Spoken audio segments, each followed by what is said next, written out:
जी, आज मैं लेकर आई हूँ पिकल की रेसिपी जो कि बहुत झटपट बनने वाला है। 10 से 15 मिनट में ये बन जाएगा। अगर आपको फौरी बनाना हो घर में दाल चावल के साथ, या कोई अगर मेहमान आ जाए उसके लिए फ़ौरन अगर आपको बनाना हो, तो ये अचार आपका समझे मिनटों में बनने वाला है और बहुत आसान रेसिपी के साथ है। तो चलिए जी, हम बिना वक्त ज़ाया के बनाते हैं मैंगो का अचार। बिस्मिल्लाहिर्रहमानिर्रहीम। मैं यहाँ पे आधा किलो जो है कैरी ले रही हूँ, कच्चे आम। इसको मैंने क्यूब्स की शक्ल में इस तरह से छोटे छोटे पीस में काट लिए हैं। आप चाहे तो बड़ा यूज़ करें या इसको और मज़ीद छोटा कर दें। अच्छा जी, यहाँ पे मैं तकरीबन 10 से 12 जो है मैं हरी मिर्ची ले रही हूँ और 4 बड़े चम्मच जो मैं कुटे हुए धनिए के, लहसुन और जी सौंफ मैंने 4 चम्मच लिए, ये भी कूट लिए है। हल्का सा कूटा है ताकि ये पाउडर फॉर्म में ना जाए। और इस तरह से देखें, ये मोटा मोटा ही है, 1 से 2 हो गए ये। बस इस तरह के ये है मसाले। और इसके अलावा हमारे पास है लाल मिर्च पीसी हुई। अच्छा, ये राई के दाने जो मैंने पीस लिए थे, कलौंजी है, कुटी हुई लाल मिर्च और हल्दी, नमक, ये सारे मैंने 1-1 चम्मच लिया है। और ऑयल है।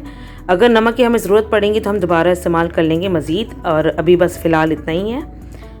अच्छा जी, मैं तकरीबन यहाँ पे 2 कप के करीब ऑयल ले रही हूँ। पहले 1 कप लेके इसमें सारे मसाले डाल रही हूँ।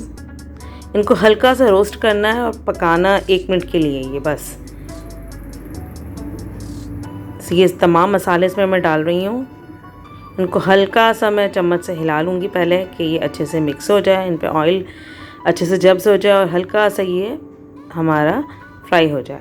इसके अलावा लहसुन भी अभी डाल दूँगी। ये साबुत लहसुन है और साबुत हरी मिर्ची है। अगर आपको पसंद हो तो आप डालिएगा, वरना स्किप कर दीजिएगा।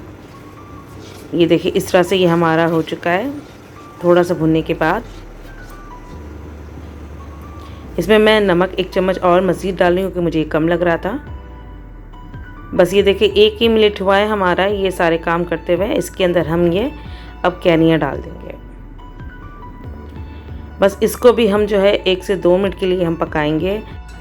इसके बाद हम चूल्हा बंद कर देंगे और जो इसी में रहने देंगे ताकि इसका भी जो टेम्परेचर है पॉट का वो मज़ीद रहे और इसको सॉफ्ट कर दें कैरियों को। देखिए, इसका खूबसूरत सा कलर हो चुका है, चेंज हो गया है, बिल्कुल गल चुका है, ये इस तरह का हो चुका है। इसको आप महीने भर तक इस्तेमाल कर सकते हैं, फ्रिज में रखें। ये बहुत मज़े का बनता है। मिर्चों का इस्तेमाल आप अपनी मर्ज़ी से कर सकते हैं।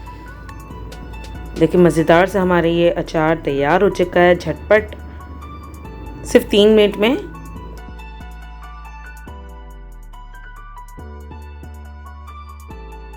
जी, कैसी लगी आपको मेरी ये रेसिपी? कमेंट्स करके ज़रूर बताइएगा। और नए देखने वालों से गुजारिश है कि मेरे चैनल को सब्सक्राइब कर दें। अपना बहुत सा ख्याल रखिएगा। अल्लाह हाफिज़।